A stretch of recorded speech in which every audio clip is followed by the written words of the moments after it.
And so now, fascinating, interesting paper number 2, following up on Lawrence's wonderful presentation yesterday. This would be by Keith West. Boy, you also have a long title. I'll go through the whole thing. I don't know what's important in this or not. The George G. Graham Professor of Infant and Child Nutrition. We'll go through the whole thing. Director of the Program and Center for Human Nutrition within the Department of International Health at Johns Hopkins, Bloomberg School of Public Health. All right, I'm out of breath. Just generally, Keith has worked in international nutrition for 35 years, concentrating on the epidemiology and prevention of vitamin A and other micronutrient deficiencies. And over the past decade, he's been directing a series of randomized trials to determine the public health impact of micronutrient supplement interventions among mothers and infants in rural Bangladesh. And Professor West was the 2007 recipient of the American Society of Nutrition's International Nutrition Prize. Then, our esteemed panelists, I'll introduce them all now, and once the show begins, we'll just continue with it. Sean Baker. Sean has been the managing public health projects for over 20 years in sub-Saharan Africa and also in South Asia. As the regional director of Africa for Helen Keller International, Sean directs a program working to combat all forms of undernutrition. Sean leads country and regional teams in building solid partnerships with government institutions, with government ministries, UN agencies, and civil society organizations to mainstream and scale up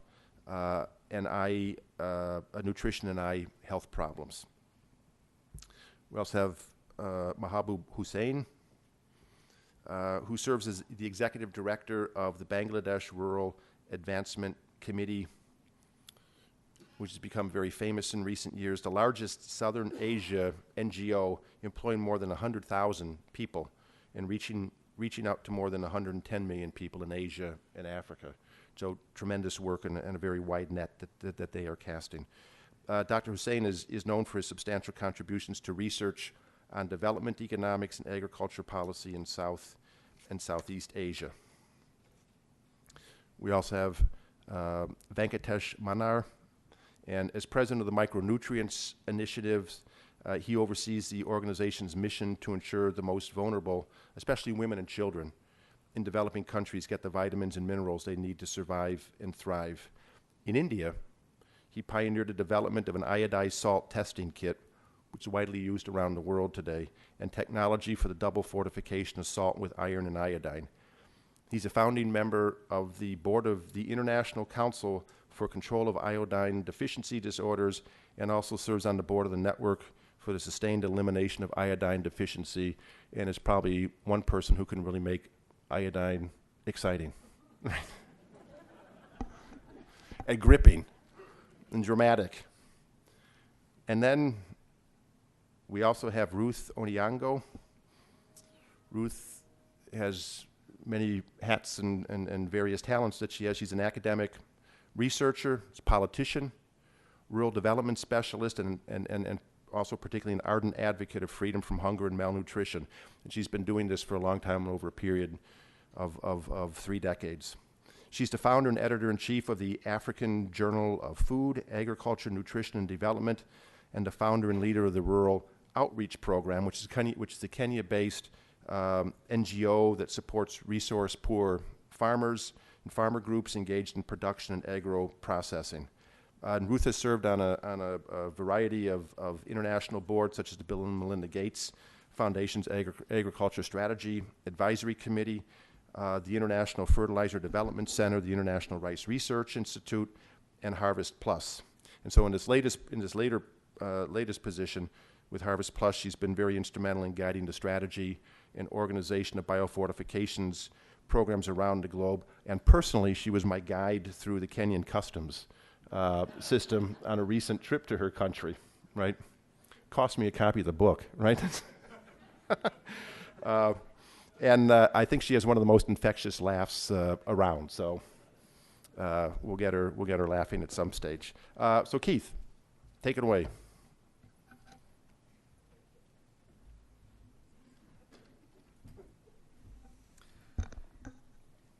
Thank you, Roger, and good morning. And thank you to Howdy Boyce for asking me to join you this morning.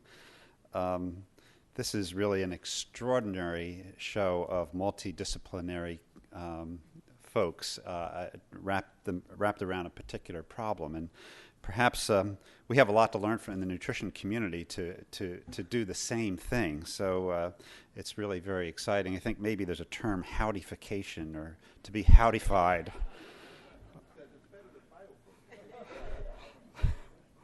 And to be here with such a distinguished group of panelists. This is like the ultimate doctoral exam.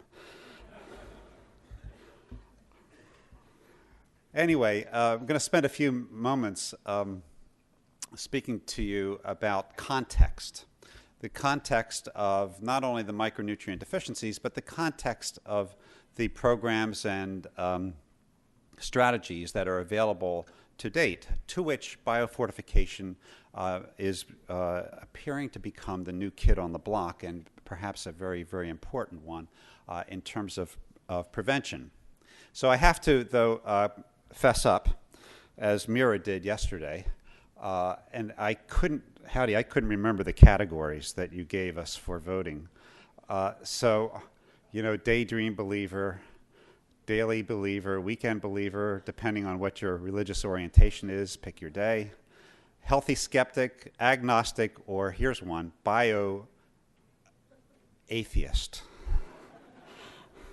I don't think I'm a bio-atheist, but I'm not quite sure what that means. But it's another term that we might, another bio term. Anyway, I'm a healthy skeptic. The data has to speak for itself. If I become a believer, I probably lose my job as a researcher. So we have to look at this in a very healthy way, but remain skeptical and objective. So we've been living with micronutrient deficiencies for a very long period of time, back to antiquity. One can find some indications of symptoms, signs, diseases of micronutrient deficiency as far back as the Middle Kingdom of Egypt. Here's the Eber's Papyrus that gives a medical prescription of oxen liver to treat night blindness that we now know to be due to vitamin A deficiency. Night blindness is depicted, supposedly, if you can read hieroglyphs, on the Old Kingdom pyramid in Saqqara in Egypt. But it continues through today. Here's a woman in Nepal in just the past several years with night blindness and during pregnancy, a condition that often occurs when nutritional demands are extremely high. Goiter is another example that has been reported throughout the ages. This is a depiction in China in the 16th century and a woman in Tibet with cretinism. We live with these micronutrient deficiencies, anemia, and others that have their own history that we may not know because we've been unable to follow them. They're not as clinically distinct. But in the past century, of course, we've come to know about many micronutrients that are essential and their deficiencies. And so if we look at the world, here's a world history according to micronutrient deficiency, and you'll excuse the simplicity of it. But we have the pre-20th century world that was largely deficient because ambient diets amongst poor in human societies have really never been reliably sufficient to assure adequacy of good nutrition. We've had these deficiencies all along. We just know about them more today. So we have a deficient world before the 20th century, and in the past 80 years, we have two worlds, essentially. One that is sufficient, again, excuse the simplification, but fortification has played a huge role in assuring adequacy of micronutrients in the diets of the industrialized societies, in addition to the dietary diversity and the sophisticated food systems that provide a variety of foods year-round. Fortification has played an important role. And then we have the deficient world. And this is the world that we are looking at for public health purposes to prevent deficiencies and to which biofortification may have its greatest contribution. The world seems to be divided indeed in two. There's lots of maps that we have to show peri-equatorial regions of the world today still deficient in many micronutrients. These are examples of zinc, vitamin A, and anemia, largely, not entirely due to iron deficiency. Iodine deficiency is perhaps the world's most equitable one, in that it can occur virtually everywhere in the world, including France and Switzerland, and as well as in the developing world. So it is an equal opportunity deficiency from that point of view. But the rest of the deficiencies that we know are located in a very poor region of the world. This is the top map is an attempt to, by Sight and Life, to map the aggregate of micronutrient deficiencies.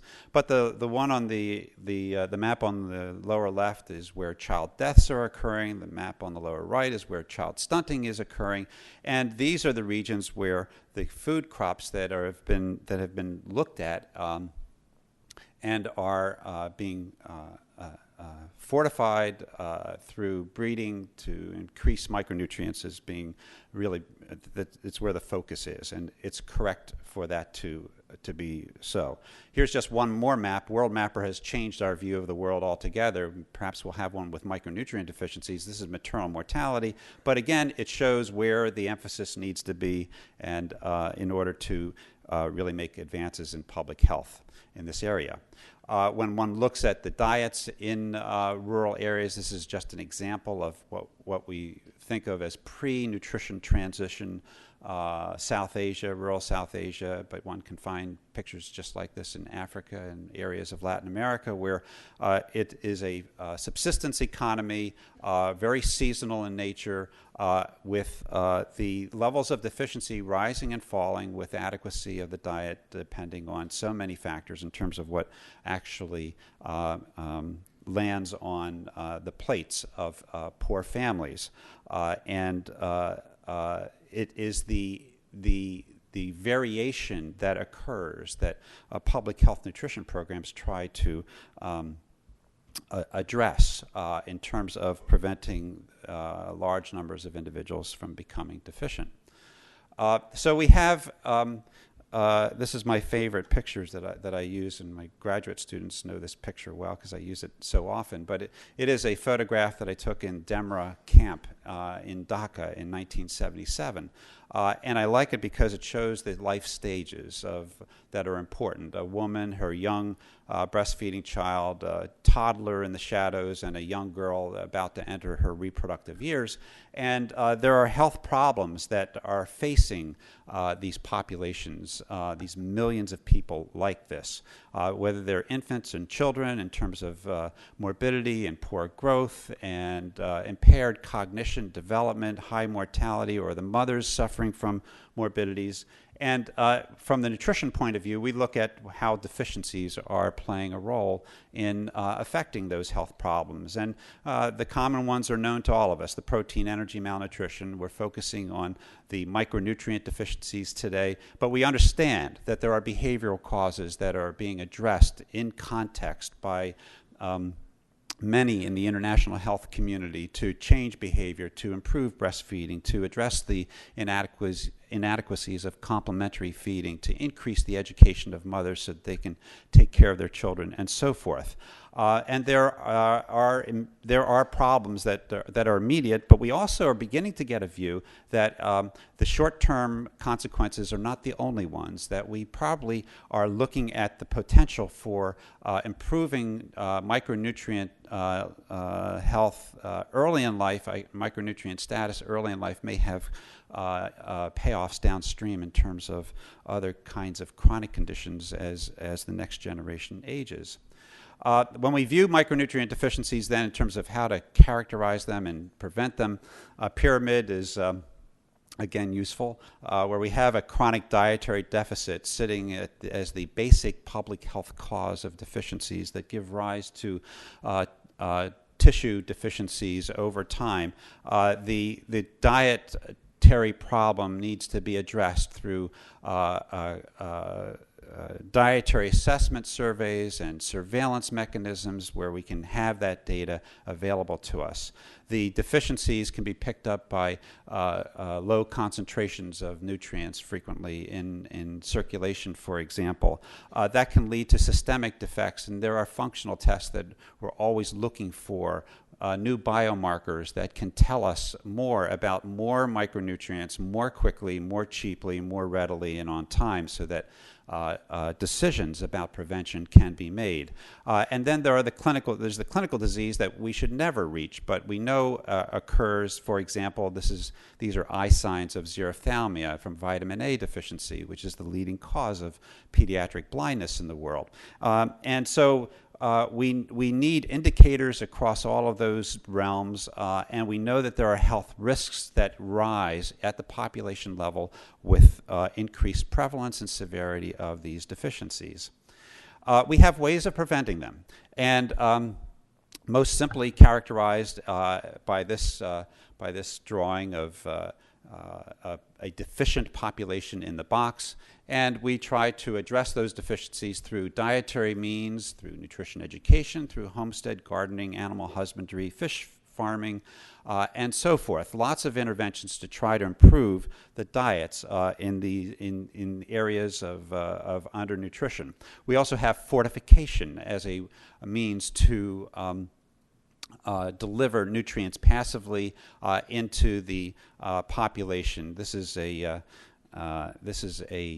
crystal of sugar with a beadlet of vitamin A riding to glory on it from Guatemala. And fortification is the forerunner, perhaps, of the biofortification that gives us hope that what is going on in this community of agriculturalists and nutrition scientists and so forth may have a real impact, because we've seen that impact in fortification. And then there's direct supplementation with nutrients that are frequently the mainstay of prevention in an otherwise in a world that otherwise has very few facilities and means of prevention. But those do not cover the entire deficient population. And so this is where biofortification and Professor Petrakis has seen his picture in many, many different ways, I'm sure, and this is just another one to convey the notion that the biofortification, whether it's through inbreeding or transgenic approaches, may be able to address the rest of that square and shore up the nutritional well-being of populations. So just quickly, a few examples that micronutrient supplementation by whatever means, and it's most frequently done through direct supplements because we can measure it, we can know whether somebody has gotten a nutrient or not. They work in a variety of ways. In pregnant women and young children, infants and young children are the highest risk groups, and we have proven practices, and they've been proven through research, through trials, through an enormous evidence base. What we know today is not just known from experience. It's known because of huge amounts of research that have preceded programs that help to guide, inform, and motivate policies. Examples are 6-monthly vitamin A distribution, daily iron and folic acid distribution, zinc added to oral rehydration to treat diarrhea, and salt iodization to prevent iodine deficiency disorders. For example, this is a single graph, but it represents the work of the research community in 8 different settings and involving 165,000 children over a 10-year period to show that vitamin A supplementation by periodic dosing or more frequent smaller doses such as weekly dosing or through fortification can reduce child mortality. If the bar is black, it's a significant reduction. The higher the bar, the higher the impact. If it's white, there's not a significant effect. And you know, God forbid, if you did 100 of these, there would be a normal distribution shape to the effect estimate distribution, some of which would include no effect, others that would include large effects. but overall, the meta-analyses and the meta-analyses of meta-analyses that have been done over the years suggest that the reduction can be between 23 and 34% in terms of reducing mortality due to infections. And this has motivated UNICEF to distribute to 85, 90 countries around the world each year some 600 million supplements that have estimated to be reducing about, protecting the lives of about 1 million children every year over the past decade or longer. Zinc has been shown to reduce mortality by about 15 to 20% in 2 large trials, one in Africa, one in Asia. But its major contribution right now in terms of how it's gotten traction in public health is as an adjunct to oral rehydration to prevent diarrhea, to reduce the severity of diarrhea, to reduce the risk of the next episode of diarrhea. And it is policy now and being rolled out with some difficulty because, as we all know, it's the interface of getting something to be taken up and used is really a major challenge once you do the fun research of finding out what works or not. But this is where an example of another micronutrient that plays an extremely important role in mounting host defenses against infection can find traction and application in the public health world. We have iron that we know prevents iron deficiency anemia, but we have lots of causes of anemia, and so it's a challenging area to work in iron deficiency prevention because of these other causes. Nonetheless, we know that iron and folic acid supplementation can reduce anemia and probably have, if I have time to show you one slide of long-term effects of reducing it in pregnancy. And then for salt iodization, I thought I'd give the example of China. The darker the color, the less covered the population is with iodized salt in 1995, and an example of how a country took this issue to task and in a matter of 4 to 5 years pretty much covered the country with iodized salt as a result of their commitment to this reducing this this problem that's the world's leading cause of mental retardation. And there are guidelines for all of these interventions. There are policy guidelines, implementation guidelines, assessment guidelines based on what we know and what we can do currently, which all is needs to be improved upon. But there's lots there, and one can imagine in the next 5 years another a set of guidance coming out about how to deploy, use, and adapt, advocate, and consume the biofortified foods that emerge from the effort that is going on today. There are other interventions, multiple micronutrients. We still are doing a lot of research on what the efficacy and the outcomes that are responsive to multiple combinations of micronutrients when they're provided at the same time. They are probably not the same as consuming them in food, but it's widespread. It's automatic in the developed world, but in the developing world where these nutrients actually cost 3 to 10, 12 cents each, it becomes a significant investment, and one needs to know what the public health impact is going to be of taking those supplements. In terms of fortification, we know that if it's right, it can be passively delivered. If it is industrially fortified, needs to be centrally processed where it can be controlled. The food needs to be widely consumed, especially by those who are in the target range, target population. It needs to be technically fortified in terms of its organoleptic properties, in terms of its ability to maintain shelf life, retention of the nutrients, the potency, and so forth under ambient conditions. And there needs to usually be some form of innovative financing to assure that that kind of fortified product can penetrate the markets of the poor.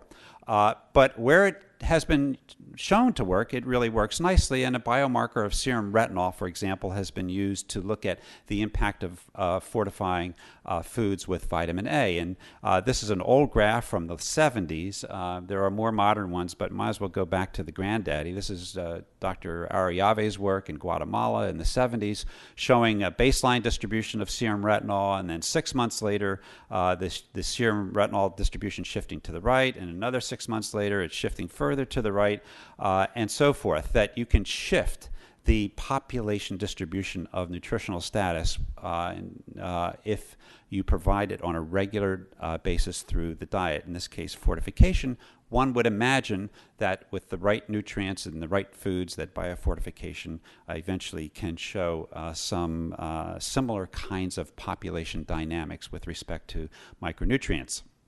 Of course, there are lots of foods that that we're trying, we, the general community, to fortify, that are available, that are potential vehicles: flour, sugar, noodles, salt for different nutrients.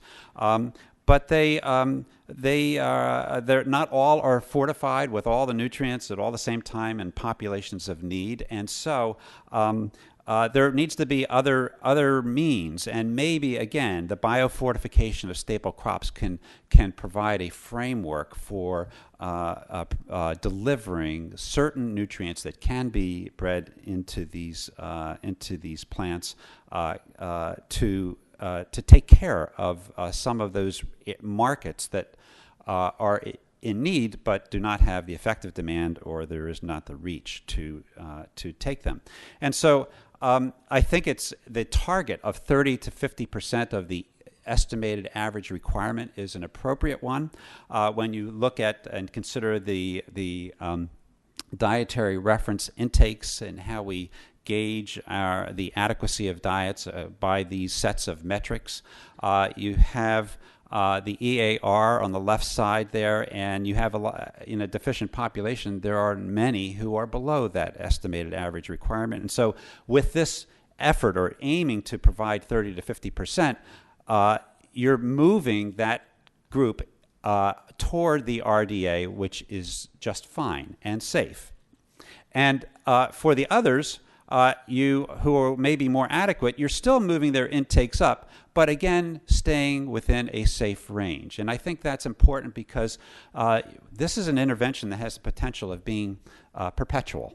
That it's not, unlike supplementation, which can withdraw, fortification that can be withdrawn or changed, this is an intervention that has the potential of being permanent or perpetual and to take on a life of its own, as it were.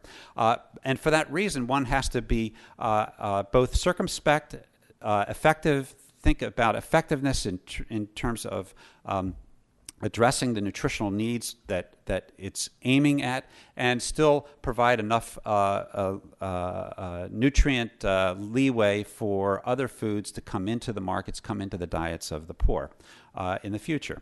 And so can we expect a reduction? And so if we use vitamin A deficiency just as an example that has been shown to respond to fortification and other supplementary means, we might expect to see a decrease in mortality over time with enough of the beta-carotene fortified sweet potatoes and other foods that can deliver vitamin A in a utilizable form for a deficient population, at least in this context. And we might also expect to see the functions be protected in the body, to expect to see tissue and plasma levels increase, although as we saw yesterday, there's a lot of work still to do in terms of how that may be achieved.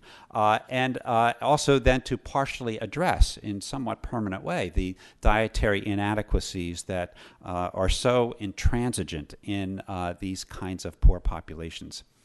A couple of years ago, there was a Lancet series that appeared that most of us are that we know well, we've read and have digested in its entirety, evaluating evidence-based interventions about improving the nutritional well-being of populations. And so we are all pursuing better breastfeeding, complementary feeding, supplementation, fortification, behavior change approaches, and so forth. And one would hope that over the next 5 to 8 years, 10 years, one would see biofortification begin to slip into this group of foods for the reasons of it being effective and being shown through trials to be effective in populations. To do that, we need to constantly be thinking about assessment, monitoring, and evaluation. And I don't like to use the word M&E because M&E sort of just flows off your tongue, and it's almost become a term in itself. We need to think about each of those components of assessment and monitoring and evaluation. And that's a call for doing, in fact, more surveys to establish the need in terms of the micronutrient status and levels of deficiency in a population, to quantify the distributions of nutrient intakes of interest so we know what the context is, what the background is, what the dietary gaps are in the high-risk groups, to also to sample and to understand what the intake levels of the candidate foods are, of the staple foods, the foods that are grown and processed, produced, cooked, eaten from these crops as well, needs to be monitored over time. There needs to be representative assessments over time, but foods are populations as well. So you need to sample populations of food to know what is out there through the biofortification process that you are trying to affect. And then there needs to be repeated assessments to know whether an impact has been had on dietary intake, on status, and so forth. All of this requires better tools for assessment that can be rapid, fast, accurate, new platforms to be thinking about, standardized dietary assessment methods, food composition tables that should be adequate and informative and more relevant to the populations of interest. All of these things are areas that have great need while a biofortification process would go forward. Just a few moments remaining also to paint a horizon beyond the present tense. I know that economists put a lot of value on the present and they discount the future. But in micronutrient deficiency prevention, there are glimpses that the future is important in terms of understanding what the long-term consequences, but more excitingly, the long-term benefits may be of improving micronutrient nutrition early in life. And this is just an example of Nepal, women in Nepal in the southern Terai part of the country, and the kinds of micronutrient deficiencies that exist. And what happens if you try to prevent those deficiencies is not only for the outcome of the pregnancy and the health of the mother at that time, but what are we doing to the next generation of the offspring? And we have just a few glimpses of this right now. There's not much research because you have to follow up randomized controlled trial cohorts over time. And part of the problem there is that the cohorts tend to live longer than the investigators. And so we have an investigator mortality problem and also a funding myopia problem as well. But there are opportunities if you have trials and you have cohorts and you can follow them and keep them intact. If you believe the notion that once randomized, always randomized, and if you have randomized an intervention during a very plastic period in life, then you can expect to see differences that can be attributed in a causal way. And so this is a paper we published from Nepal of children born to women who received vitamin A or beta-carotene or a placebo during pregnancy back in the mid-90s. And we measured lung volume, lung performance. We did spirometry on these children. And the graph on the right, these are village clusters that you're looking at right now. You'll see that the pattern on the right is elevated. That represents a forced vital capacity, but forced expiratory volume at 1 second looks the same way of children who were born to mothers who received a recommended dietary allowance of vitamin A during pregnancy in this population when they were in the womb. Their lung size is larger at 10 to 13 years of age, which corresponds to what you see in the animal literature in terms of the importance of this vitamin in affecting the structure, the architecture, the matrices, and the alveolarization of the airway system. Another example, these are odds ratios of child mortality by 7 years of age in children whose mothers in another trial in the year 2000 in Nepal received iron and folic acid, iron, folic acid, and zinc, or iron, folic acid, zinc in the kitchen sink, a large multiple micronutrient supplement, versus not, and looking at their survival. And I can't read that number.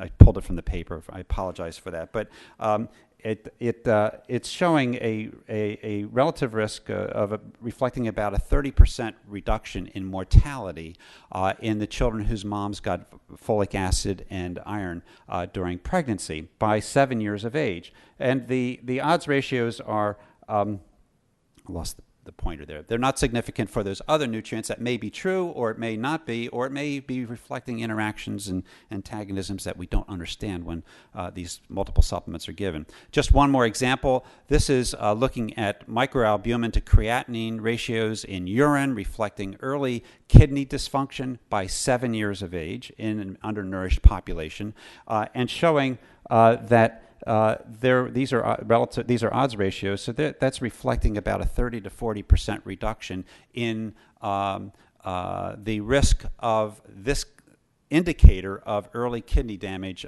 in this Nepali child population whose mothers got the iron and folic acid and other supplements during pregnancy. So it's beginning to remind us that undernutrition is a chronic disease.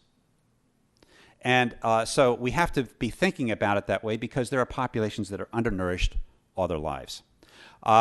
We need to be thinking about assessment. This is a bunch of equipment from a laboratory, but to remind me to say that we need to be thinking of field assessments that are more practical, reliable, and usable under field conditions. And a few summary thoughts. That micronutrient deficiencies reflect a diet quality problem in populations of the poor. And biofortification is really addressing this problem right on the head. It's trying to address that very problem through food-based approaches. There are questions that remain about zinc and iron and other mineral bioavailability. What do we do if a population is actually adequate in iron, which can happen? Subgroups of populations, hemochromatotics, don't need more iron. I am a member of that community.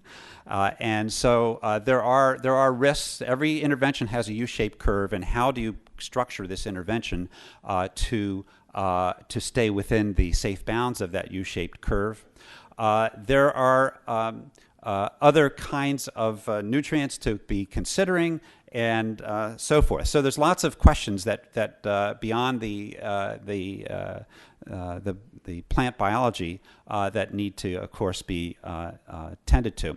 Nutritionists need to be ready to apply, adapt, test, help to evaluate, integrate, monitor, guide, and advocate based on evidence this intervention. This is really an exciting field, and it's new, and it's on a horizon. We need to be ready to test and move it forward in a scientific and an evidence-based way. And finally, we have to constantly be looking at how to improve the methods of assessment, be it dietary or nutritional status, so we know what the gap is and we know when we're closing it. We need to continue the health research effects. We don't have all the answers yet.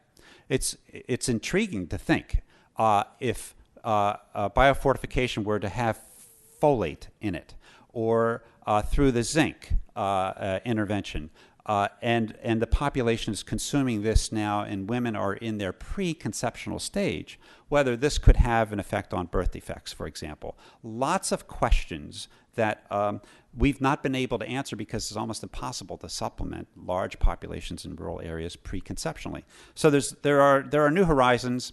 And finally, this agriculture nutrition interface is really an intersection of scientists and programmers, policymakers, and other fields that are really coming together to around the need to improve the human condition. And it's really at this intersection, and it's really a thrill to be here. And I think I'm finished. Thank you.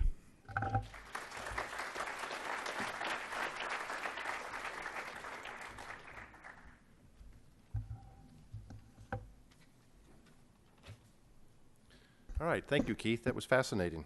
I liked all the slides and the graphs and things, and really, for a layman like myself, really putting the point across. Now, we'll start with the panelists, and we'll start with Sean from the wonderful Helen Keller International. Here's the beeper.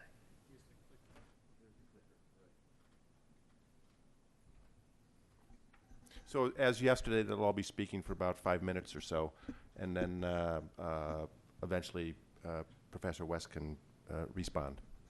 Thanks. Thank you, and thank you again to Harvest Plus for having invited me here. I had the pleasure of speaking with Keith over dinner about his presentation and then reading his manuscript last night, which actually made me have a very sleepless night and get up early this morning. And since I like to share my anxiety, I'll show you a bit why my anxiety, because it is a very complicated landscape, as Keith has pointed out, in micronutrient interventions and nutrition interventions more broadly.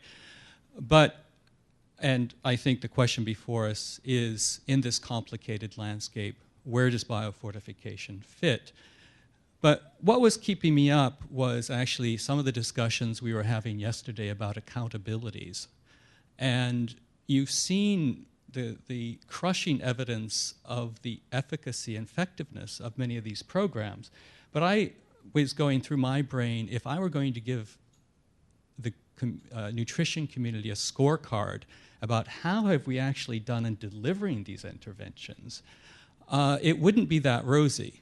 As Keith has pointed out, vitamin A supplementation for kids 12 to 59 months, well, I think we've done tremendously. We can be very proud. But when we get to actually older infants, we're not doing as well, because that twice yearly system, since women don't synchronize giving birth just once every 6 months, we actually miss a lot of them. Then other things like vitamin A supplementation of women, it's a total failure. Iron folic acid supplementation, I would say, these are all personal judgments, it's a paradox. It's one of the oldest policies, the oldest micronutrient interventions on the books, and actual delivery is pitiful. And I could go on, and when we get to zinc, preventive zinc supplementation, there, in fact, are no programs. It's a bit rosier, of course, with salt iodization. Since Venkatesh was here, I thought I'd give it a B+. Depending where you are in the world, sometimes it's not that rosy. We are making traction in other fortification, finally, even though these are programs that have been implemented in industrialized countries for as much as 5 decades. You know, breastfeeding, timely initiation, and exclusive breastfeeding through 6 months, you know, I think it's a gross, it's almost criminal neglect how little we have progressed, given that there's not a product issue here. Complementary feeding, it's even worse. I think D- is generous. Dietary diversification, there are some good examples out there, but going to scale, we've really not done it. And there are emerging technologies out there, which I won't go into. But what this led me to conclude was it's a complicated landscape, but unfortunately it's not as complicated as it should be, because there remain huge implementation gaps in these interventions that we know do work. And as Keith has pointed out, I think where we've been particularly successful is supplementation. We're really doing very little to improve diets of the general population or of the most vulnerable groups.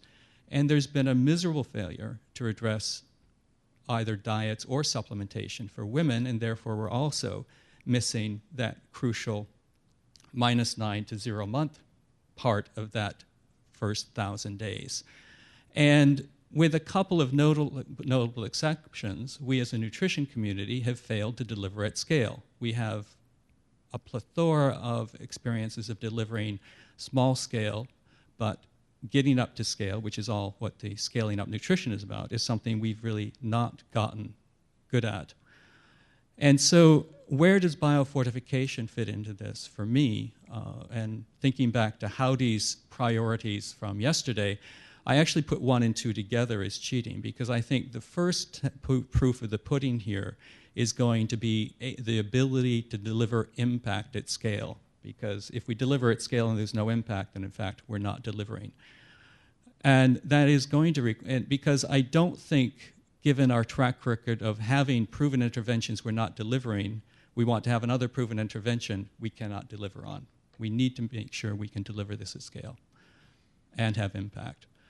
I also think that we need to really be thinking about what that means, and in the nutrition community we've lamented often the lack of financial resources to deliver, but we also see that even with financial resources, if we do not have those human resources to deliver, it's not going to happen at many levels, from the frontline implementers, village health volunteers, to the high-level scientists who are undertaking the studies to make sure we have effectiveness. I also think we need to take a page from the HIV community's playbook, and this is really to hone in on a message that Keith has been giving. In HIV, the mantra has become, know your epidemic, know your response. You know, if you went back 20 years ago to get HIV antibody testing, it would be a 2-week ordeal. Now it's available almost any rural health clinic in Africa or Asia. They've pushed the technologies, they've invested, they know this is a serious, complex issue, much like nutrition is. If we're going to be serious about it, we need to be serious about measuring it and getting these tools that Keith is talking about, but not just in the nutrition field. I think it was said yesterday, we don't even know what's being grown and where. We don't know what people are eating and where. So we really need to know who needs what interventions where, and who is being reached and with what. The third point I want to make is that I sometimes think we undersell agricultural interventions if we just think of them as delivering micronutrients, and that I do most of the interventions in nutrition we've scaled up, the end user is a passive recipient. I think with agricultural interventions, there's a real potential that they be transformational in people's lives. That you're actually bringing new technologies to people who have been out of the development mainstream, and that this can be a first entry point to really get these people connected to the rest of development, to markets, and really get them far beyond just subsistence farmers to really be a development actors, and they're putting development in their own hands. So I think in our evaluations, we need to not just be underselling ourselves and saying, well, what happened as far as micronutrient status, which is important, but also these other transformational aspects. Thank you.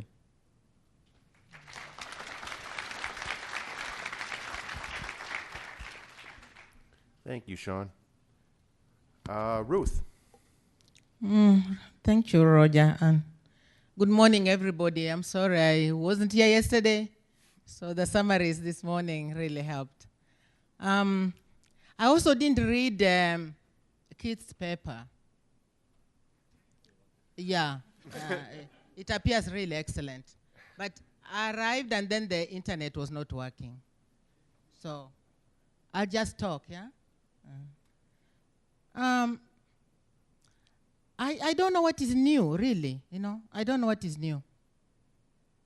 I get confused, and these days I travel and I come, I listen, and it's the same thing I've been listening to for the last 30 years. And there's no change.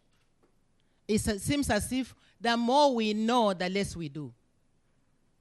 The more we know, the less we do. And then scientists are very shy to take the next step. They believe they are these brilliant people, very good gray matter, surely what they do matters. And somebody should be able to pick it up and do something about it. My friends, it doesn't happen that way. It doesn't happen that way. How come in Kenya when one doctor realized, did survey and found out as far back in the early 70s that goiter was a big problem? they were able to convince the government, and from 1974, Kenyan salt was iodized. 1974, and we're still talking of micronutrients. Does it work or doesn't it work? There's something we're not doing right. We have more money now, we are doing more research now, yet we have more people dying, children dying, more hunger, more malnutrition. Biofortification, I joined this group, was it 8 years, Howdy? 8 years ago. You know why I joined? I thought it was something new. Really. I remember, and you are not a good businessman anyway. You came to me, and then you were saying, Ruth, what do you think of this idea? I said, what idea? I virtually ran away from him. And then his boss, Pierre Pinstrop Anderson, called me and said, Ruth, I'm not getting off the line until you say yes. Then I joined, and if you remember the first meeting I was on, I talked about the orange flesh sweet potato, because I'd eaten that sweet potato when I was here studying in the USA. As I exit, we are still talking of the orange flesh sweet potato, which still doesn't have planting material to go anywhere. 8 years later, my grandson, who was born at that time, is 8 years old. And children in Africa who were born at that time are dead already. I'm just giving that as an example. Many of these interventions, many of them can actually work. But we spend so much time, so much brain, so much money on research when it comes to how do we now get to the end user? All of a sudden, there's no money. How do we get this to the farmer, to the consumer? Nobody wants to fund it. Right? It won't just happen by accident. So as I exit Howdy, when you are ready with the sweet potato to go to the farmer, to go to the consumer, you will find Ruth, hopefully, back there in the Kenyan village. And then we can work together. But this is just one example, really. When I came here to study again, flour was fortified with iron, enriched with iron. Cereals were. In Kenya, in Africa, they were not. We are still talking of what happens, what works. And as we go on, we have people now in the developing world, my own Africa included, who are becoming smarter. And if you bring something, they'll say, okay, why is it good for us? And why aren't you also learning from us what is good? Right now, I can tell you a healthy African diet is the diet you should be going for. It is full of fiber. It has vegetables. Maybe you don't eat fruit, okay? It is all cereal. It is low in fat, because fat, this modern fat is modern. It's not good for us. We don't have pure salt, which causes high blood pressure. The sugar comes from sugar cane. There's a lot also you can learn from Africa. But increasingly, I keep hearing of how can we upscale? How can we upscale? I don't know how you can upscale a community. I don't know how you can upscale intellectual resource in a particular cultural environment. So my idea really is that there's a lot we can do, and Keith, thank you so much, and what you have just given us here. I saw you so nervous before we came up here. I'm sure you are wondering what new were you going to say. What is new? You know what is new really? What is new today is that I met Roger Tharo on the plane from Addis Ababa. And of course I saw him and I told him, you know, Kenya won't eat you. Let's just go through immigration. And then he gave me a book, you know, his book. That amounts to corruption, actually. Anyway, he gave me his book. You're not a parliamentarian anymore. Yeah. That's But he has promised to come back, and he went to a Kenyan village. And he has promised to come back. Because that's where things happen. Please, that's where things happen. And since they can't come here, I can also bring you what happens out there. to share with you. What is also new is listening to Nick. You know, our keynote speaker today. You know, because you talk and say nobody's listening. You know, you go to a donor and say, you know, this is what I'm doing on the ground. I say, Ruth, you know, how much money could I give you? Maybe $1 million, you know, I could upscale. No, we deal with only $15 million. Can you handle that? I say, no, I'll become corrupt, so I don't want it. It'll stop me from going to heaven, you know? So really, I'll keep coming back to the orange flake sweet potato, because when I was with my women on the ground, I was telling John Law that, you know, and there were so many of these, the orange, and the women, you ask them, okay, do you have sweet potato? Yeah, we have it. Is it orange? Yeah, we know it, and we have it. It didn't look anything near orange.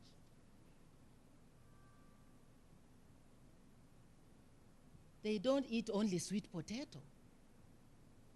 Sweet potato. What happened to dietary diversity? You know, where we can promote it? Because we imagine that we are going to solve the world problems by just feeding this one thing. People want to enjoy their food as well. So the difference between those who have and those who don't have is that those who have too much choice. Too much choice. You know, when I go there for coffee, I have to think, you know, should I eat this and a bit of fruit and wash? You know, it's a lot of work just thinking what to eat. Those who don't have, to tell you the truth, they don't enjoy eating. It's just putting something in their stomach. And that's why I felt that by joining Howdy, putting nutrients, you know, in the food itself, when I eat it, it's already nutritious. Howdy. But you know, we haven't reached there yet. We are still wondering whether the sweet potato what should we do with it? You know, how far should it go? Bioavailability, the politicians, the political environment, too many other choices. I still believe in biofortification. Thank you. Thank you, Ruth. That was very, very clarion and very pointed. This. Dr. Hussein. Keith, is this okay? So you'll respond after everybody speaks? Is that all right? Okay, good. We'll proceed then.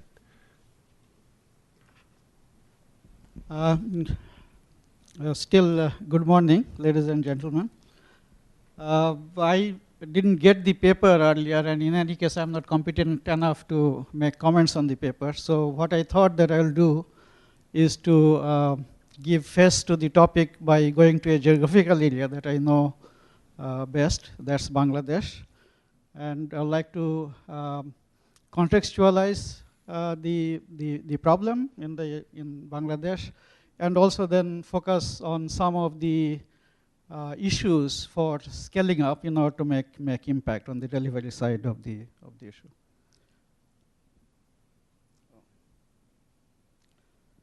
I'd just first like to mention that Bangladesh is a hotspot of micronutrient deficiency induced malnutrition. You have over 40% of the babies born with low birth weight because of serious malnutrition of the pregnant mothers.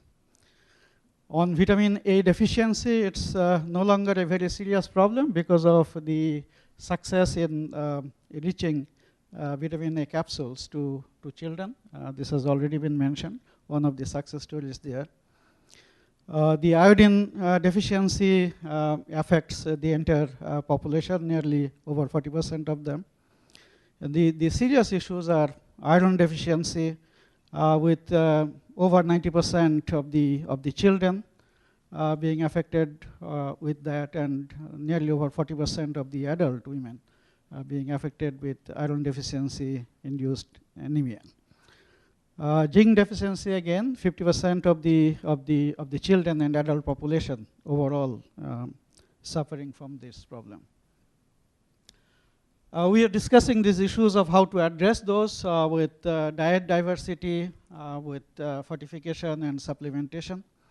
If you look at the Bangladesh diet, it's highly just concentrated on cereals. Very low diversity of diet. If you look at the food items which has high vitamin and minerals like pulses, eggs, meat, and fish, the consumption is less than half of the amount that is needed for living a balanced for getting a balanced diet.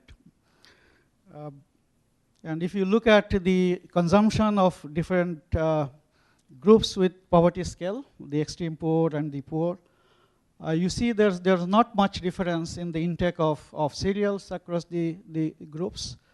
But with regard to the food items which are high in quality with the nutrients, you see the poor hardly had enough in terms of meat and egg consumption.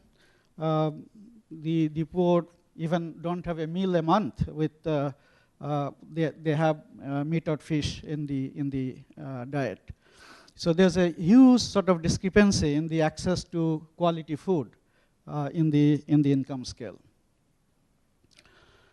If we look at the fortification of food and supplementation, these are the two other strategies besides diversification of the diet. There has been efforts in Bangladesh for attempting that.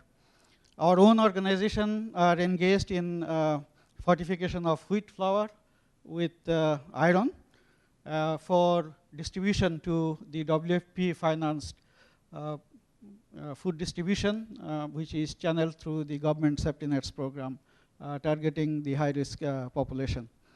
But it accounts for only about 400,000 tons compared to a total consumption of 27 million tons of cereals in the country. So it's a meager sort of amount that is fortified with that.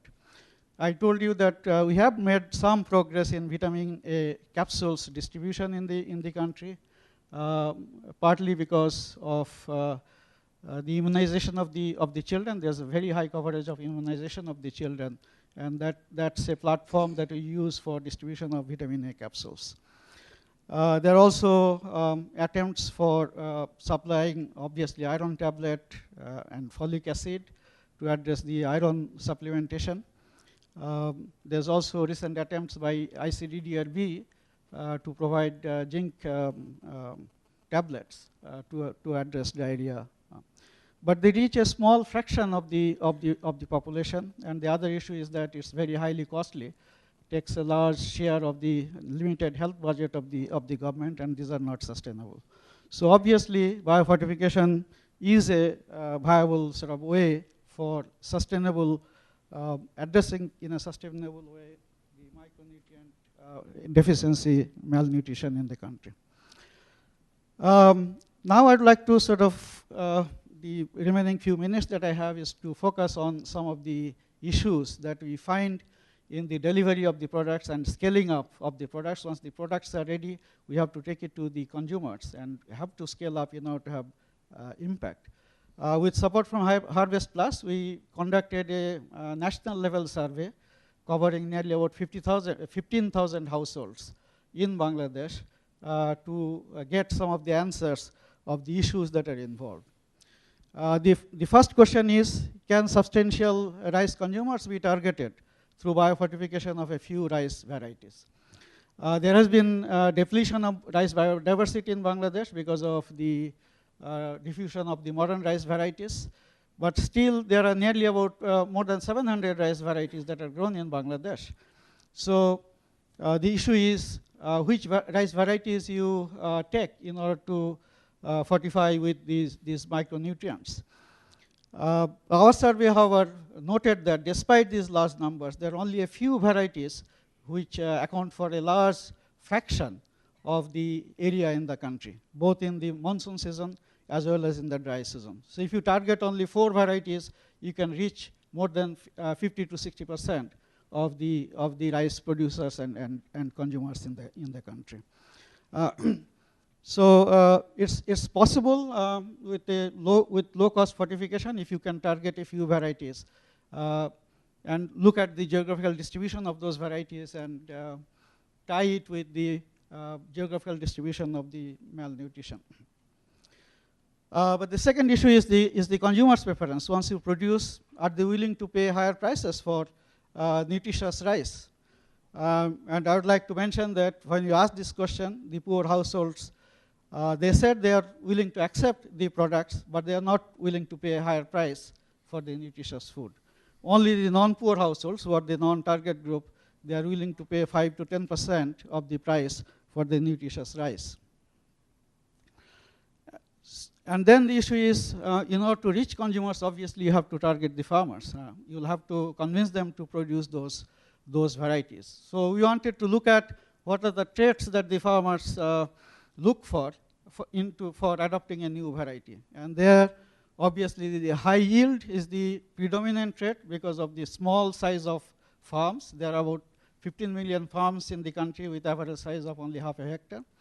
But there are also secondary traits they are interested in, which is grain quality, because it faces higher price in the market, and also the shorter maturity. Because of small size of holding, farmers are now want to grow 2 to 3 crops or even 4 crops on the same piece of land during a year.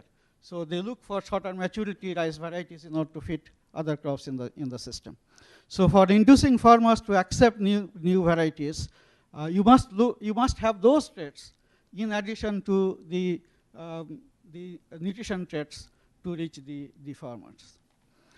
And then the other issue is, to reach the consumers, to what extent the farmers, the question is to what extent farmers keep their own rice production for self-consumption, because the farmers themselves could be a target because of the dominance of small and marginal farmers in Bangladesh, who are not only producers but also consumers of rice. So that's a positive factor there. In Bangladesh, only 4% of the farmers have more than 2 hectares of land, who are the substantial sort of suppliers of rice to the urban consumers, and the rural landless who have to buy rice from the market. But for them, the main problem is the problem of milling in the country, because there's a tendency on the part of the millers to over-mill the grains, which means that if these nutrients are available on the outer layer, they will be taken away during milling. And those products are now given to the poultry and others because of the high price of the poultry feed in those. So in order to be effective, these nutrients have to be put to the endosperm, which means that we might have to go for GMO solutions rather than the conventional breeding in order to be successful. I'll just stop here because I see the red light is on. So I think there's a long way to go once the products are ready in order to have substantial scale up and to have impact. I think there are a lot more other issues that we need to address. Thank you very much. Thank you. Also interesting findings. Venkatesh. Thank you.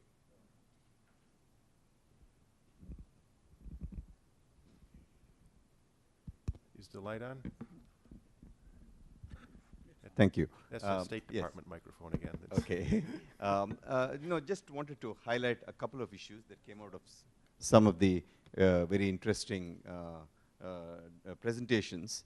I don't think there's any real issue about biofortification, biofortified foods being in any way inconsistent with all the current approaches. I think as they come into the market and they account for increasing levels of intakes of the key nutrients, I'm sure there is scope for either reducing or phasing out some of the other approaches that we are currently dependent on, especially supplementation and possibly conventional fortification. So we are really waiting for that supply push for the widespread availability of biofortified foods to meet these needs. And I totally agree with what Keith closed with, that what we really need is the evidence through rigorous assessment of both the current intakes through foods and the impacts that they could potentially have on various biochemical and other functional outcomes. So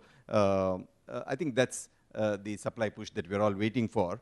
But before that happens, we recognize, and several of the discussions have confirmed, that there are many steps to be still taken.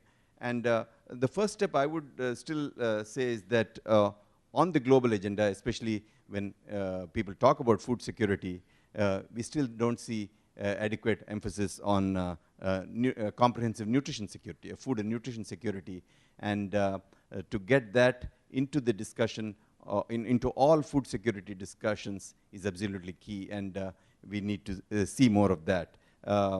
David Nabarro spoke about the SUN framework, and that is one of the objectives that we hope that a broad constituency will push for nutrition security to get a much more important and prominent position on the agenda of food security.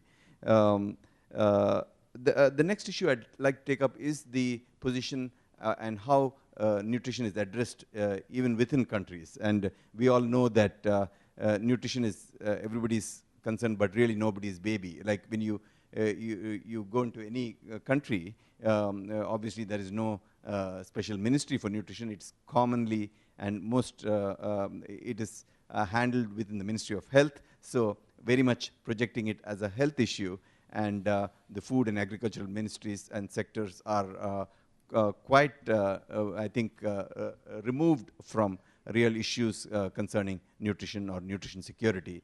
And that is a real issue. We need to get nutrition well within their own agendas at the country level.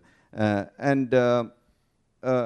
think there, the whole issue of, even when you have discussions around how are we going to feed our populations by the year 2050, and we hear of all these numbers of having to double food output, there's very little discussion there on nutrition security within that. And that's a huge part of the challenge we have. And we are very much, it's very appealing to see biofortification reaching out and meeting the needs of those who need these nutrients the most. Those who are not accessed by several of the fortified foods or processed foods that we are speaking about, and those who are being accessed by some of the health services through supplements, but still very marginal. And so that brings me to the next issue of resources. How do we expand our efforts? And obviously, this is Howdy's main concern. How do we expand our resources for which we need resources at a global level and in countries, not only from international donors and agencies, but also from national governments and from national budgets? How do we get more resources into this area of scaling up efforts for biofortified crops?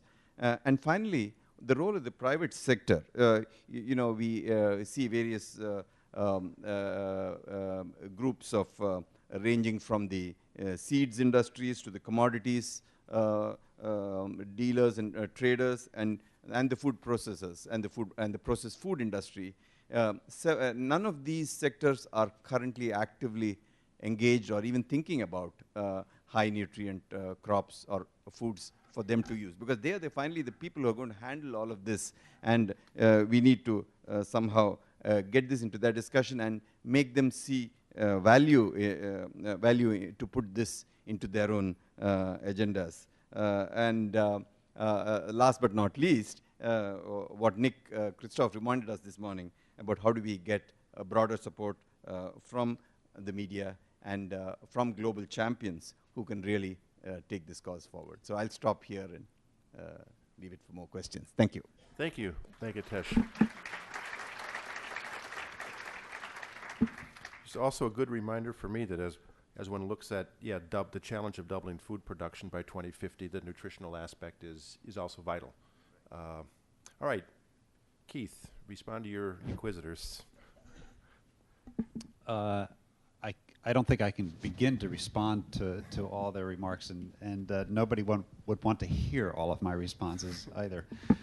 But let me thank each of my colleagues here for their diverse comments. It really puts, they're like different facets of the same diamond here that we're looking at. So my comments will be very, very brief. I think what I've heard was that this is a complex problem, and this is true. I would say that it's our job to take the complexity, which is real world. Nutritional landscapes vary by region, by population. Diets vary. The levels and types and severities of micronutrient deficiencies vary, as do the foods available. It's complex, but it should not confuse.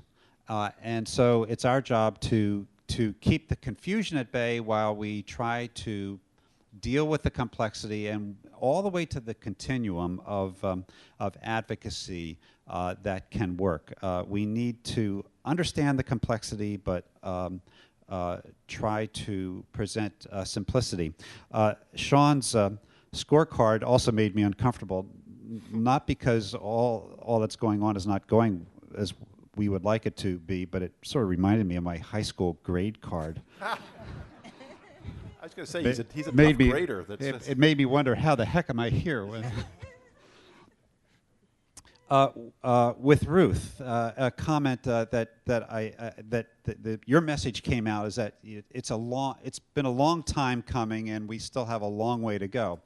But one of the points I was trying to make is that it takes a long time to change diets and to change the nutritional landscape and health landscape of a population and large populations. And so I think we need to have a 10 to 20 year view of major public health challenges. If I look back at vitamin A supplementation, something like 2 capsules to kids a year, it took 20 to 25 years for that to get into place. And this is not to discourage our young investigators and programmers, but just to have a realistic view that it's going to take a long time, and we need to move communities up the readiness continuum to be ready to take up these new technologies and new opportunities to improve health and nutrition. So the ideologically relevant time period is really a long one for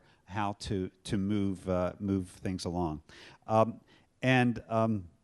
With Mahbub's description of Bangladesh, I was just the fact is, indeed, that Bangladesh has come a very, very long way in the past 30 years.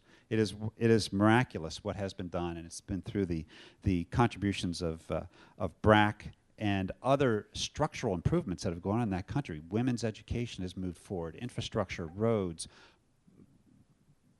wells, tube wells, boreholes for making a winter crop that was never there before. So many things are going on in that country that is moving it forward. It does have a long ways to go.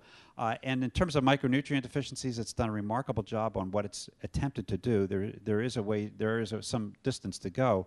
One of the observations we've had in groups that I've been working with in the country over the past few years is that there are some populations that are iron sufficient in Bangladesh, and they sit on top of iron-rich aquifers of water, and we haven't paid attention to water before as a source of potentially biologically available iron when put into foods, and that may change some of that landscape.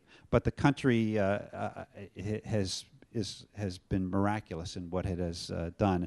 One thing that I was interested in what you said was the color of rice doesn't matter.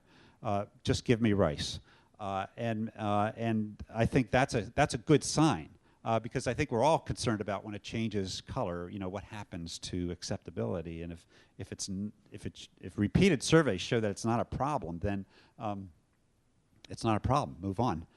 And get it out there. And finally, with Venkatesh, what's your comments were right on the mark, and the issue that I took from that is we do need to take the comments from our speaker this morning to heart about how to convey our problems to our constituencies in terms of the right words, the right terms, how to make what we do attractive to other constituencies across sectors is really a major challenge. And the only thing I can think of is howdification of these sectors. Thank you. Thank you. Or as they say in Texas, boy howdy, right? We'll open it up for questions. To I guess any of the panelists, and if the panelists have any other questions for each other, that's great too. We'll start with the question from one of our panelists yesterday. Mira. Thank you. Mira Shaker from the World Bank. Thank you to this distinguished panel and to Keith for a wonderful presentation and issues that you've raised. The one message I heard from practically everybody who spoke here was that the big challenge today is not just about discovering new micronutrients or new technologies. It's about taking those technologies to scale in the countries and the places where it matters the most. And yet, Keith, I was struck by your closing thoughts. Your closing thoughts essentially focused on more research on the public health impact of the micronutrients, or you know, how can we do better research on efficacy. I didn't hear anything about the issues that Sean mentioned, delivery science. How do we deliver these better than we have done in the past, and how do we deliver them at scale? It's a different kind of research. And as the global community, the aid community today is talking about not just more health for money, but more money for health. And just to give an example, the vitamin A supplements that we all like, and I would say that analogy holds for biofortification as well, but I use the vitamin A example because I know the numbers better. The cost of the capsule is only 2 cents. The cost of delivering that capsule to the child in Kenya is $1.50 or $2. And yet we keep putting more money into the 2-cent question and much less money and research efforts into the $1.50 or $2 question. Can you help us answer that? Thank you. So thank you, Mira. One reason I didn't put a lot of emphasis on there is because I knew it was going to come out from other speakers. And so I believe that, for example, the scale-up nutrition process and momentum is high on delivery science. And so what I frankly don't see enough of is the recognition that research has paved the way for what we know, and it's going to continue to pave the way for what we don't know and will do 5 years or 8 years or 10 or 15 years from now. And I don't hear enough in the international community to support that view at this particular point in time. Not to say that delivery science isn't important. It clearly is, and I think it's getting the attention, and it will get the attention. But for example, when we talk about cost-benefit analyses, we can only do that if we know what the benefits are, if we know the full package of benefits. And this is the age of public health biology. It's all coming together in such an exciting way that we have not found out all that we need to know about what the benefits and risks of nutrition interventions are in populations. If we know the long-term benefits, that fits into the benefit equation, and the benefit-cost ratio actually becomes stronger than what we have ever thought before. In terms of taking that information to policy circles and other constituencies. So it's not that delivery science isn't important, it's just that I chose the point of view to be up here and make that point. Thank you. Oh, David again. Do you have there you go. I'd like to, in a way, build on Mira's question, David Nabarro from the United Nations. The way in which vaccination moved when there was a bit of a blockage was through the creation of a global alliance on vaccines and immunization, which was set into motion through a $500 million grant from a foundation. And that in turn triggered a lot of activity on capacity building, delivery systems, and the necessary work towards monitoring outcomes. Just suppose over the next 6 months there was an injection of $1 billion or even $2 billion into global efforts to scale up nutrition. Would there be any necessity for a substantial amount more research into the potential benefits of zinc, iron, and vitamin A supplementation, fortification, or even biofortification? Or would we say the case is proven and then seek to work with countries to invest in capacity building and scaling up with immediate effect? I.e., is there really a science deficit, or is it fundamentally a funding deficit? For the nutrients that you mentioned, it's a full green light. Go forward. And so there is a need to learn what the structure and mechanics are, the dynamics of achieving coverage are to go forward. And so those nutrients have ample evidence for the public health impact. There's many others that are out there that we are looking at in biofortification or in other interventions that are not well defined in the population, in populations of the undernourished. And it was really those areas that probably wasn't articulate enough that I think we need to continue the research agenda for prevention. Because when we do prevent the iodine, vitamin A, zinc, and iron deficiencies, we've not taken care of the entire job. So so that will be known another decade from now, let's say, for what else has to go on. I'm not sure I answered. What was the? That's all, but then I have a follow-up point. Okay. I'm not surprised. And Venkatesh, you wanted to say something as well, so. Yeah, just in response to Keith's point, Roger, it's my last comment of the day. I mean, I think it just surely the fundamental research question for everybody who is working in this area, picking up on what Sean was saying, the research question is, why on earth is the money not forthcoming when the case is so incredibly strong?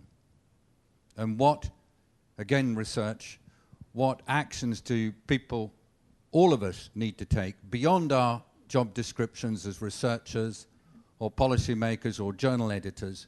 What actions do we need to take responsibility for this phenomenal deficit in international financial action?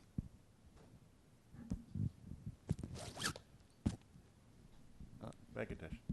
I think I'm coming back to David's first question about really the focus being on scaling up interventions in countries and doing them more cost effectively. And if at all we are doing research, it should be to gain better operational knowledge and evidence of cheaper and more cost effective ways of delivery. And that's where the focus of the research. And also to demonstrate impacts more clearly, to serve as advocacy for gaining attention from policymakers for more resources. So I would say that that should be the focus of our attention. Yeah. May I add? I think the issue is more of the efficiency, cost efficiency and sustainability. Because as was mentioned that the cost of delivery is much more important than the value of the product. So, but if you compare it with the biofortification, once you reach the consumers, it stays with the consumers. In case of the other products, you get money. There is substantially high cost of delivery, and once the money stops, the benefit also stops. So there is a trade-off here, and I don't think that just getting money would address those issues. There is still need for biofortification because this would be much less costly and more sort of durable kind of impact. Thank you. David, you can ask as many questions as you, because you raised a good point in terms of are there other models or experiences that would apply to here, so with Gavi or the Global Fund or other things that are PEPFAR that had a lot of funding. And question here, and then Lawrence. I'm Jerry Combs from USDA, and I want to direct my question to you, Keith, but I want to ask you to respond to some points that I think were important that Ruth made. You may not have caught in your summary.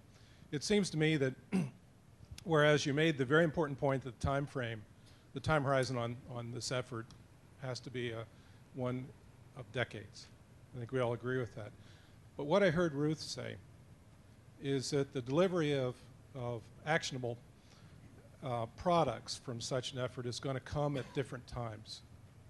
And that goes to the question of when do we have enough evidence? When do we recognize the evidence base as sufficient to move ahead? And whether that is going to be very specific to the kind of product, the kind of application that that product has. The second point I heard Ruth make goes to the issue of what is scale when one goes to scale.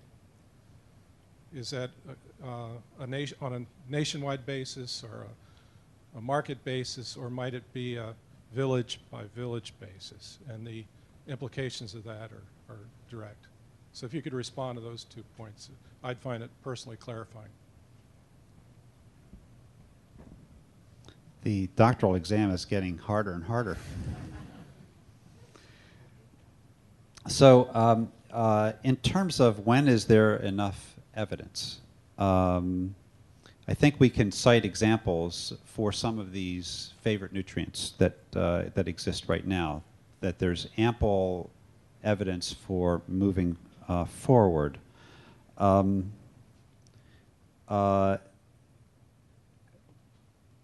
How to get that evidence to be acted on requires constituency building, and it requires a united front to interest constituencies that are involved in communications, on the political agenda, the funding constituencies need to be brought into the momentum of prevention, and in ways that we need to recognize that those same constituencies are dealing with infectious disease control, with other priorities of public health and outside of public health in terms of societal reforms and advancement. And so there's lots and lots of competition. I think the point has been made in the nutrition community yesterday that and before this meeting that there is a fair amount of fragmentation in the nutrition community to understand where that front is. When the issue becomes sufficiently compelling, how do we put that message forward and take it into those wider circles to gain their support is really an area that we don't really do very well in nutrition. There's still a lot of fighting that goes on in the nutrition community about things that should stay within the science and not necessarily travel into the political and program policy level circles. So I think we could probably all agree on what levels of public health evidence are required to move certain agendas forward. For some interventions, it requires less, and for others, it requires more. And I think that depends on what the potential risks are and how populations perceive those risks to be, and require that level of comfort to move ahead. And then when you say move ahead to scale, I couldn't agree more that scale goes from the community that Ruth was mentioning to regional levels. I get concerned about the use of the word global, especially in nutrition, because every community, every area, every population shares its unique nutritional landscape. And we need to understand those landscapes, and it goes right down to the village level. But then, we often don't have the resources to know what's going on at the, in every village. And so we sample, we aggregate, we analyze, we project, we infer, and I think that process it just needs to go forward. There are different scales. I think of gardening programs in Ethiopia that have taken off because of a contagion that happened at the community level when others could see that gardens were profitable and added more food to the table and more food in the markets, there are groups that take that information on their own and leverage it.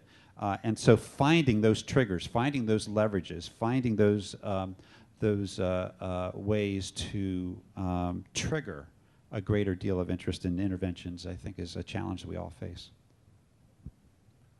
Thank you. We'll have, so there was a question from Lawrence, and then in the back, and then here in front, and then I think we'll have to break for lunch, and Nick's getting his signing shoulder warmed up in the bullpen, so we'll, so Lawrence. Thank you, Keith. Thank you, panel. Two quick questions. One of being very UK-centric right now. One of my favorite TV shows in the UK is called Dragon's Den. And if you live in the UK, you may know it. And it's a show that weekly, four or five contestants come on. They're innovators. They come on the show and they're looking to the dragons, who are sit in a row like you, who are investors. And they're investing their own money. And the innovators come up and they present their innovation and they say, I want you to invest £100,000 and in return I'll give you 20% of the equity. The success rate of these innovators is minuscule. It's sort of 1 in 10, 1 in 20. And where the innovators usually fall down in the eyes of the potential investors is that you've got no plan to scale this up. You've got no idea whether anyone's actually interested in buying it. It's a really interesting thing that you've innovated and developed. Scientifically, very challenging. You've had to overcome all sorts of hurdles to get where you are. But it's a bit of the, if we build it, they will come mentality. It kind of plays into the debate you were having about the two different types of research.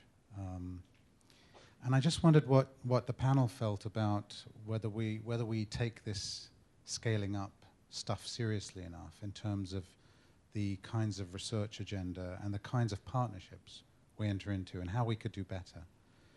That's my first question. The second question is briefer, Roger. You coined a term that I think will live on in infamy as howdification.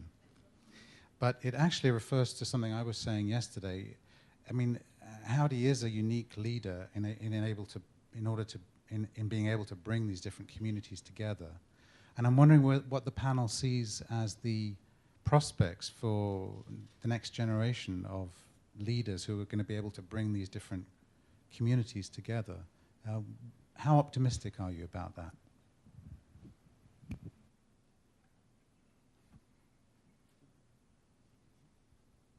I guess anyone? My one comment is that I can come back, but I'd like to hear other speakers,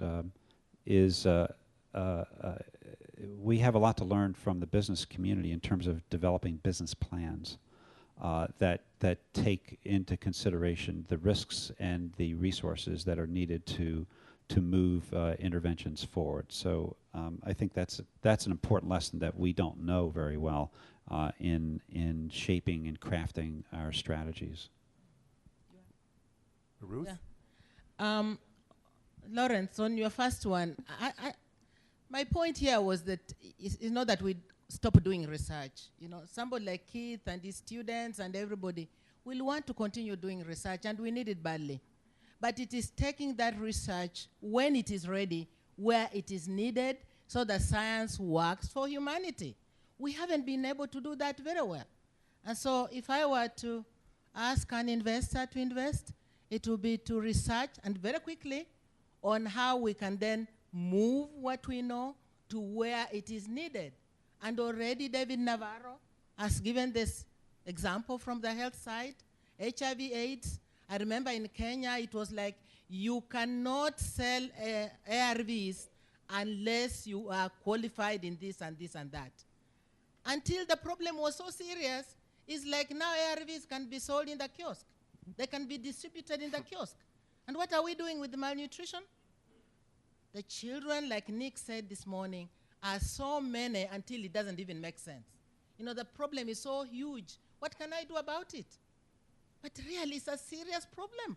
So if we make the case for malnutrition, child malnutrition, micronutrient deficiency, women dying, because they are micronutrient deficient, we need to invest in how to upscale and not to take as long as your basic research takes 8, 10 years. It's not necessary, surely. You know, I think we need to give this some sense of urgency. And maybe because I'm a grandmother now 5 times, you know, I'm just so urgent that seeing one child die because of something we have an answer to already is one child too many dying. Sean? I think Howdy has done a great job sort of bringing all the disciplines together, because this is obviously a multidisciplinary effort. It's a complex one. But if he waits for all these different groups to agree for the point that now we are ready with the product to go to the ultimate beneficiaries, it will take a long time. The scientists are perfectionists, but the users of the product, they are not in that sense, don't sort of, in any case, they will not use it in the way the scientists prescribe to use at the farm level. So I agree with Ruth, saying that if you are fairly confident that these products have good sort of content of the micronutrients and others, don't wait for too many of those studies that the scientists would like to do, and try to take it to the people so that you have some examples of business plans and how to reach the high-risk groups in that. So I fully agree with Ruth. Being sort of perfectionist, since the problem is so much acute and others, I don't think that helps in order to have impact. Yeah. Sean? Yep. Yes, thank you. On the first question, I think there's a bit of a false dichotomy, because I certainly do not think we are investing enough resources into implementation science, delivery science, and we need to take really seriously the issues of researching how do you go to scale. But if you go back to the Gavi analogy, Gavi was founded when there were, 5 antigens in the quiver. And as new antigens come on board, Gavi did not say, okay, we're not going to accept any new antigens. As new antigens come on board, they take advantage of all this research and the delivery science to how you deliver it. So I certainly think there's going to continue to be a place for upstream research, but if that's not coupled with understanding how that can be delivered, then that upstream research is going to remain upstream. So I think that we have to find the right balance between the two. The second question that Lawrence had was about the next generation of leadership, and I do think that there's been, be it in agriculture or be it in nutrition, I think there's been quite a lamentable disinvestment in training. There are some exceptions, but I think those exceptions are really exceptional. And donors' investment in the long-term development of human capacity has really been really poor. Government's investments, not just to blame the donor agencies. And we've had our agency in collaboration with the West African Health Organization and others in West Africa have had a real time, even though demonstrated need, a really compelling need, compelling case, you go to donors and, oh, great idea, but this isn't our strategy. So there is a huge need to invest in the sorts of leadership that can bring together cross-sectional collaboration to resolve nutrition problems.